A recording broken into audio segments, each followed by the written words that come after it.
Stephen Wade began developing an avocado orchard on his family farm in 1983 and began growing trees from his own nursery in 1989.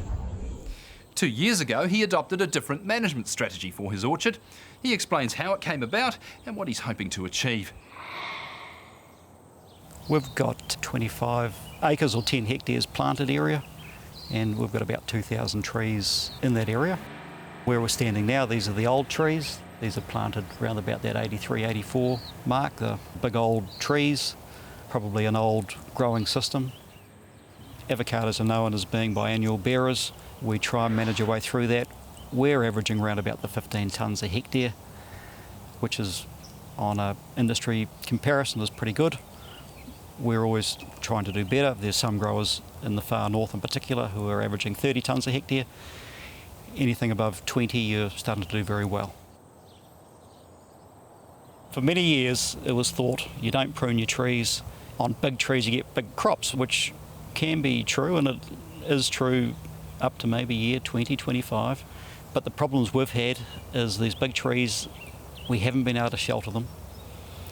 We've had cyclones come through every 3 or 4 years, and they do a lot of damage. They've bowled trees over. We had one storm in 2007 that took out 10% of our trees, and it probably there was 500,000 fruit on the ground, and the fruit left on the trees was all rubbed and marked, and they were a mess. And it becomes obvious when you do have smaller trees, you can shelter them, and so you can protect them, you can spray them better, the picking costs are lower. One of the big things with smaller trees and high density planting, you're actually getting a full canopy area in probably year 5 as opposed to year 9 or 10 for these old conventional spacings. The harvesting costs on these big trees is very expensive. It can be over $2 a tray, which if the price is quite low, that's a big chunk out of your profit.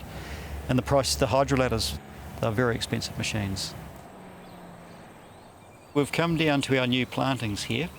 If we turn the clock back 2 years, what we can see behind me was 25-year-old orchard, a little bit prone to ponding, and the trees had started to decline, and you get all the signs of that. You get small leaves, yellow leaves, small fruit, trees you can see through, and basically no profit in this at all, and a depressing part of the orchard to come down to.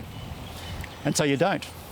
And so what we did, we decided to bite the bullet, and we got a big mulcher in, a 600 horsepower mulcher, and he just drives up to the trees standing, bowls them over and keeps driving, and just spits out little bits of wood behind them.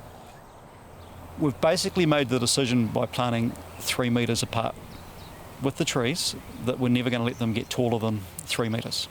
So that means we're going to be able to spray them effectively. We're going to be able to do all the picking from the ground.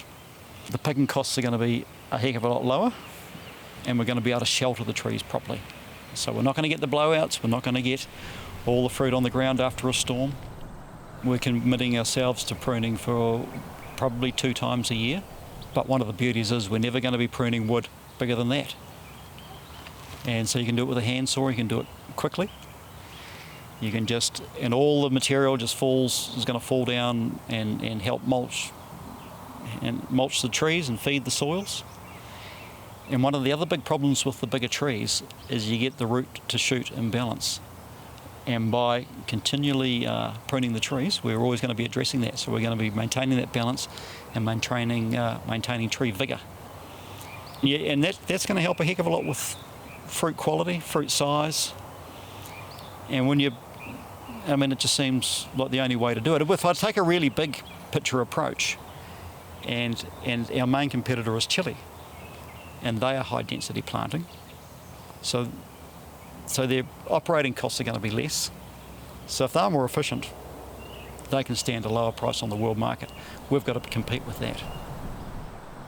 It is totally essential when you're replanting an orchard that has declined, you must use clonal rootstocks. Now the clonal rootstocks we use in New Zealand, well, there's one out of California, which is quite an old one, but there's 3 newer ones out of South Africa, and those are what we're using in these plantings here.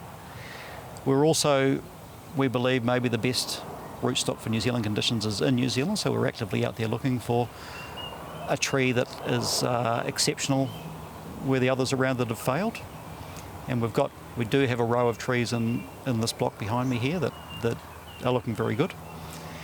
We can't tell you too much more about it at the moment, but we're actively looking. If anyone thinks I've got a tree that's particularly special, well, we'd like to know about it.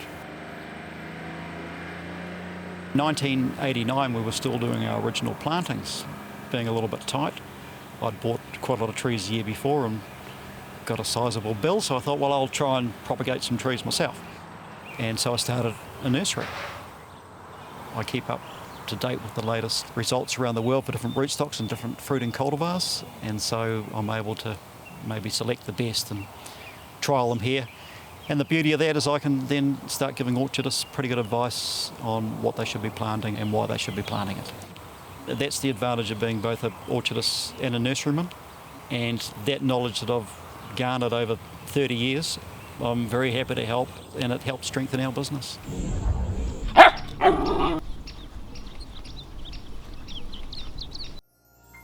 This program was made with funding from New Zealand On Air.